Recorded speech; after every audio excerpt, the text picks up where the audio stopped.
Taste the Daily.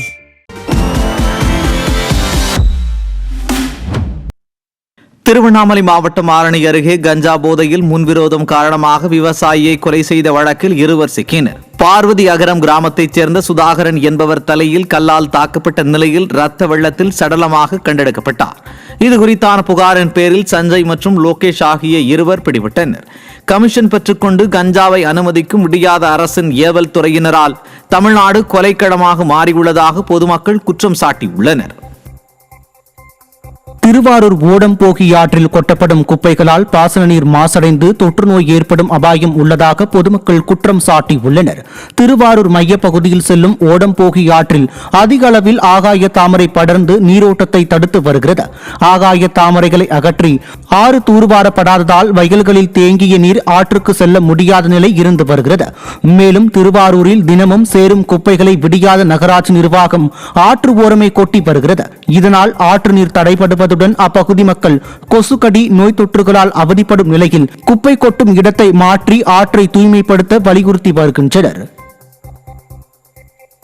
திருவண்ணாமலையில் மண் கொள்ளையை தடுக்க கோரி போராட முயன்று கைதாகி விடுதலையான விவசாயிகளுக்கு மேலதாளங்கள் முழங்க வரவேற்பு அளிக்கப்பட்டது. மலப்பாம்பாடி ஏரியில் இருந்து மண் திருடப்படுவதை கண்டித்து திமுகவின் இளைஞரணி மாநாடு நடைபெறும் இடத்தில் போராட்டம் நடத்தப்போவதாக உழவர் உரிமை இயக்கத்தினர் அறிவித்திருந்தனர். இதையொட்டி முன்னெச்சரிக்கை என்ற பெயரில் 21 விவசாயிகளை அராஜக திமுக அரசு கைது செய்தது. இதற்கு கடுமையாக விவசாயிகள் கண்டனம் தெரிவித்த நிலையில் விடுவிக்கப்பட்ட விவசாயிகளுக்கு மேலதாளங்கள் முழங்க உற்சாக வரவேற்பு அளிக்கப்பட்டது. இதில் விடியாத திமுக அரசை கண்டித்து முழக்கங்களும் எழுப்பப்பட்டன. திருவண்ணாமலை மாநகராட்சிக்கு உட்பட்ட மலப்பாம்பாடி ஏரியில் பல ஆயிரம் டன் மண்ணை திமுகவினுடைய இளைஞரணி மாநாட்டுக்காக தொடர்ந்து மண் திருடப்பட்டு இருந்தது. மண் திருடர்கள் மீது நடவடிக்கை எடுக்கவில்லை என்றால் நாங்கள் மாபெரும் சாலை மறியல் போராட்டம் நடத்துவோம் என்று அறிவிப்பு கொடுத்திருந்தோம். காவல்துறை ஒரு அபாண்டமாக பொய்யை சொல்லி 21 விவசாயிகளை வேலூர் மத்திய சிறையில் கைது செய்து சிறையில் அடைத்தது. அதிகாரத்தில் உள்ள மண் திருடர்கள் மீது நடவடிக்கை எடுக்கும் வரை உழவர் உரிமை இயக்கத்தின் போராட்டம் தொடரும். திருநெல்வேலி மாவட்டம் சாந்தி நகரில் அடிப்படை வசதிகளை செய்து தராத மாநகராட்சி நிர்வாகத்தை கண்டித்து அப்பகுதி மக்கள் பேனர் வைத்துள்ளனர்.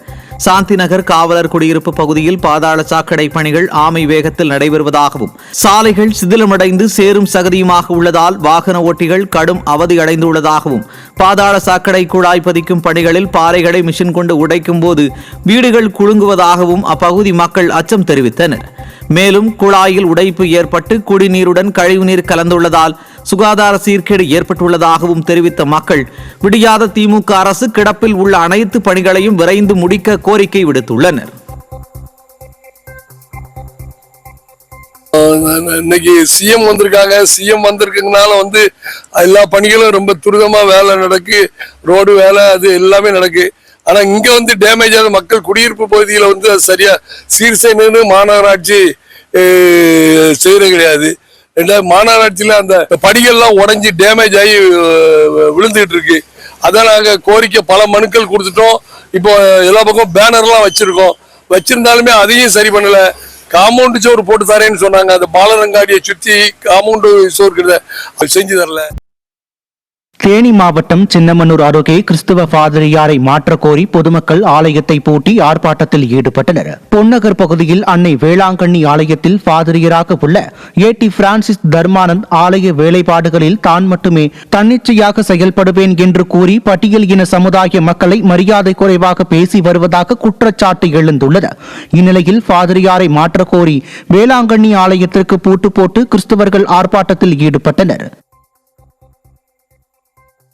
திருப்பத்தூர் மாவட்டம் ஆம்பூர் அருகே நீரோடை கால்வாயை தனிநபர் ஆக்கிரமித்துள்ளதாக புகார் எழுந்துள்ளது. பாலூர் ஊராட்சியில் காட்டாற்று நீரோடை விவசாய நிலங்களுக்கு நீர் ஆதாரமாக இருந்து வந்த நிலையில் கடந்த 4 ஆண்டுகளாக தூர்வாராததால் நிலத்தடி நீர் பாதிக்கப்பட்டுள்ளதாகவும் அதே பகுதியைச் சேர்ந்த ரவி என்பவர் நீரோடை கால்வாயை ஆக்கிரமிப்பு செய்து ஜேசிபி இயந்திரம் மூலம் கால்வாயை சமன்படுத்தி மூடியதாகவும் விவசாயிகள் வேதனை தெரிவித்தனர்.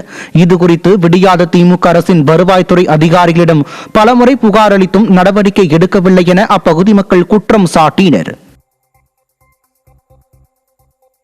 மதுரை மாவட்டம் ஆரப்பாளையம் அருகே புட்டுத்தோப்பு பகுதியில் கொட்டப்பட்டிருந்த குப்பைகள் திடீரென பற்றி எரிந்ததில் ஆட்டோ தீயில் கருகியது. புட்டுத்தோப்பு பகுதியில் உள்ள கட்டர் பாலம் பகுதியில் வைகை அணையின் கரையில் அதிக குப்பைகள் கொட்டப்பட்டு இருந்தது. இந்த குப்பைகள் திடீரென தீப்பற்றி எரிந்த நிலையில் அங்கு இருந்த பழைய ஆட்டோ ஒன்று தீக்கிரையானது.